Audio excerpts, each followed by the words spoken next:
Is it okay to ask what all your food allergies are? Yeah, it's totally okay.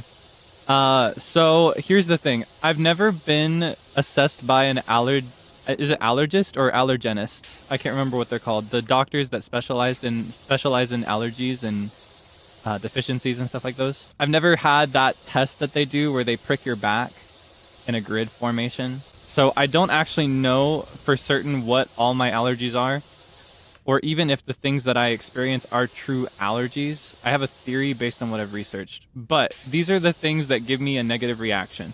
I am very sensitive to pollen, but obviously I'm not going to like have a serious allergic reaction to it. It just means that I get really bad hay fever in the spring and parts of the summer. I spend basically half of the year nasally congested and sniffling and struggling to breathe out of my nose. On top of that, when it comes to foods, I am allergic to almost all fruits, or at least I have a negative reaction to almost all fruits, which makes me sad because I love fruits. It started with my favorite fruit, or I guess my original favorite fruit, which is the banana.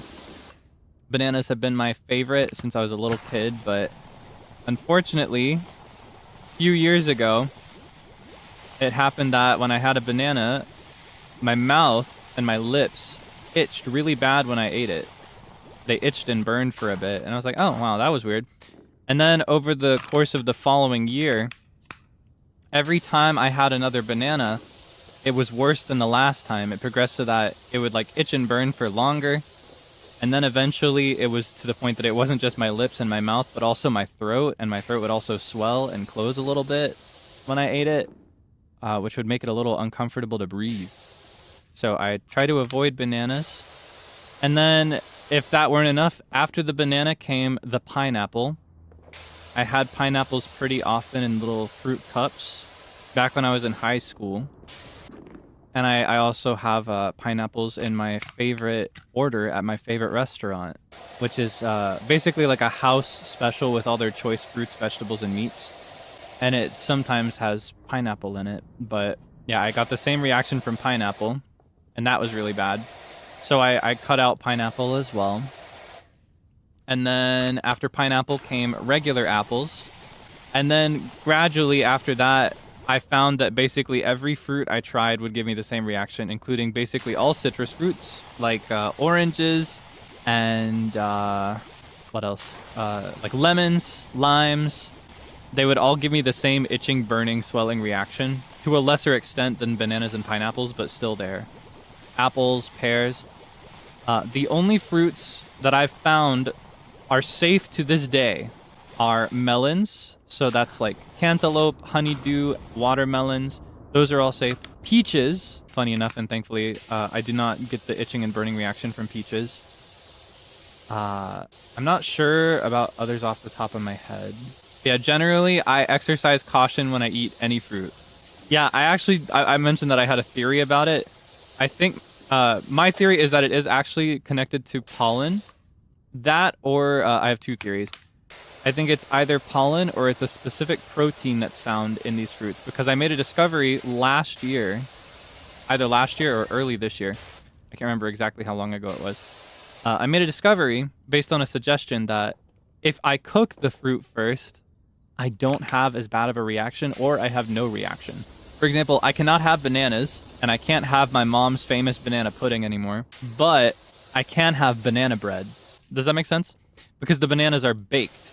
And what that tells me, if that's okay, is that there's a protein that I'm intolerant of. Because when you heat up proteins, they denature and their structure changes usually, which can sometimes change what they look like after that long term, depending on what the protein is.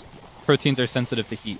I just don't know exactly what it is and like what all these fruits have in common. I'd like to see an allergenist. Was it allergenist? Remind me again. Sorry, I realized I just asked, but I forgot already. I'd like to see an somebody that will give me a formal test. I've almost done it a few times over the last couple of years, but I've just I don't know. Rather than avoiding it, I haven't gotten around to it. And now I'm in a position where I could do it like any time, but I think I would prefer to do it after I have moved in the future, because it will probably be a lot more affordable. Allergist.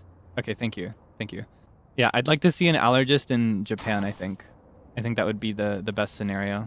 I could technically see one here in the States, But as you may know, it's just generally a lot more expensive, and you know, it's not like I'm not gonna keel over for it. I just have to not eat these fruits, and it's fine. Ah, you had it by a blood test. Is that a thing they can do?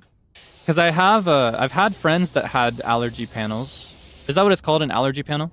And I even saw a photo of one of my friends who went to get that test, and her back was just like covered in like red spots because she was allergic to everything. She was allergic to like every plant. It was the most sad thing ever when she showed that to us. But yeah, that'd be pretty convenient. Yeah, I'll avoid talking about it at detail because I know some people are very sensitive to it, but I am personally, if you're curious, I am super okay with injections and having my blood drawn and everything of the sort. I'm super cool with it. I have no issues. And there's part of me that actually finds it kind of cool, specifically in the case of getting blood drawn, because I like holding it after it's been done. It makes me think. Yeah, but again, I'll avoid talking about that at length because I know some people are sensitive to that. Yeah, those are the allergies that I'm aware of. Basically just pollen and 1 billion fruits. Do I not feel dizzy? No. Now, if they do a lot, maybe I would, because in that case, you're literally, like, it's a somatic thing more than a psychological thing, if you feel dizzy, but I don't think I've been in a position where I lost enough to feel that. No, this is not connected to wanting to be hydraulic pressed, and I've already clarified what I mean when I say I want to be hydraulic pressed. Obviously, I do not want to actually be hydraulic pressed. I think that would be very painful and unpleasant. That would be a nightmare. What I mean is that I think there should be a machine for gently crushing boys like me so that I can deal with my back pain. Because, you know, you'll go and get a massage and they'll basically just press really hard on your lower back if you have knots or whatever. I think we should make a machine for gently crushing boys. That's what I think.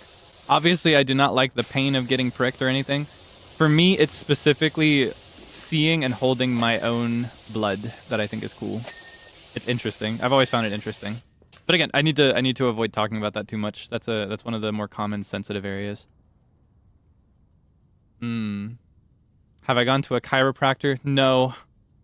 I've thought about it, but I think chiropractors are in that weird gray area, medically speaking. So I'm a little hesitant. I'm sure you may understand. You know, I'm the annoying skeptic for most things.